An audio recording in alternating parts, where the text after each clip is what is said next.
Ang pera at mga material na bagay, parang charger lang. Kailangan mo para gumana ang ilang bagay sa buhay. Pero kung ibibigay mo na lang lahat ng oras at pansin mo para makakuha at mapanatili sila, baka makalimutan mo na yung tunay na battery ng buhay mo. Yung mga taong nagmamahal sa'yo kahit walang ganon.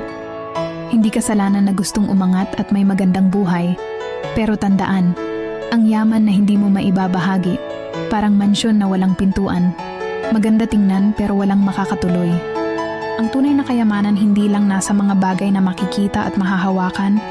Ito'y nasa ngiti ng mga taong natutulungan mo, kaibigan, pamilya, at sa kasiyahan na iyong nadarama kapag nakatulong ka sa iba. Hindi ito kailangang malaking halaga. Kahit maliit na bagay na nagbibigay ginhawa o pag-asa sa kapwa, iyon na ang tunay na halaga ng yaman na may pintuan na bukas para sa lahat.